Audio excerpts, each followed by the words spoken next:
మీద రిజిస్ట్రేషన్ అయి ఉంది. కోర్టు కూడా అది మాదే అని తీర్పిచ్చింది. మళ్ళీ వాళ్ళకి ఎలా వెళ్తుంది? వాళ్ళు రాసిచ్చినప్పుడు మీ ఆస్తి అయింది. ఇప్పుడు మీరు రాసిచ్చారు కాబట్టి వాళ్ళ ఆస్తి అవుతుంది. మేము రాసివ్వడం ఏంటి? అందులో క్లియర్గా ఉంది చూడండి మేడం. వాళ్ళకే ఆస్తి మొత్తం రాసిచ్చినట్టుగా మీరు సంతకాలు కూడా చేశారు.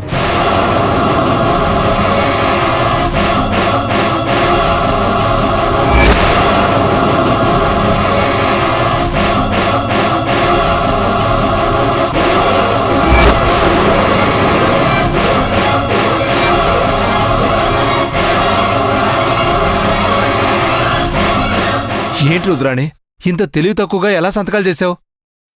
నేనెందుకు సంతకాలు చేస్తాను? వీడు చెప్పడం మీరు అడగడం. అదైనా నా సంతకం కాదు. అంత క్లియర్గా మీరు సంతకం చేశారు. రిజిస్టర్ గారు కూడా మీరే సంతకం చేశారని చెప్పారు.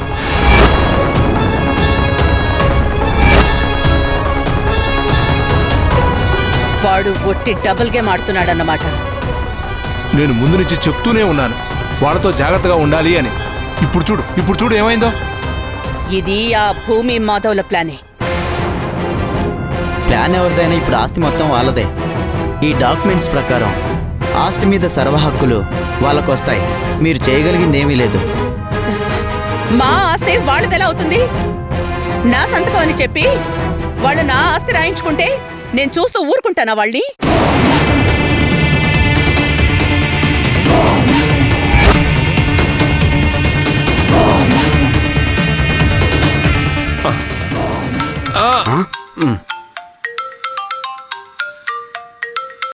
రేయ్, ఏంట్రా వేషాలేస్తున్నారా? నా ఆస్తి మొత్తం వాళ్ళకి అప్పగించినట్టు రిజిస్ట్రేషన్ చేశారేంట్రా? అడిగినంత డబ్బు ఇచ్చాను కదరా, ఎందుకు ఇలా చేశావు? హలో రుద్రాణి గారు, నమస్తే అండి. బాగున్నారా?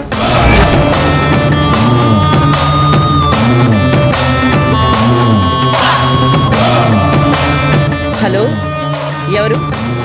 నేనండి. మహాలక్ష్మి టిఫిన్స్ అని చిన్న బండి పెట్టుకుని బతుకుతున్నాను కదా, మాధవ్ భూమి.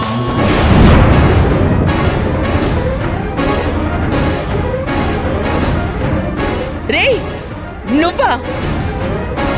ఆఫీసర్ ఫోన్ నీ దగ్గర ఎందుకుందిరా? ఆస్తి మాది కావాలనుకున్నప్పుడు ఆఫీసర్ ఫోన్ నా దగ్గర ఉండడంలో ఆశ్చర్యమే ఉంది. ఏం చేసావురా? ఏం చేసావు? ఆఫీసర్ని ఏం చేసి నా ఆస్తి రాయించుకున్నావు? ఆవేశపడకండి. అసలు ఈ మధ్య గుండెపోట్లు వస్తున్నాయంట.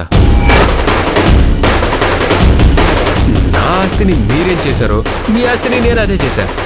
నా ఆస్తిని నువ్వు రాయించుకున్నట్టే నీ ఆస్తిని నేను రాయించుకున్నాను. చెల్లుకు చెల్లు. రే, ఈ రుద్రాణితో పెట్టుకుంటున్నావు. ఏమవుతుందో నీకు అర్థం కావట్లేదు.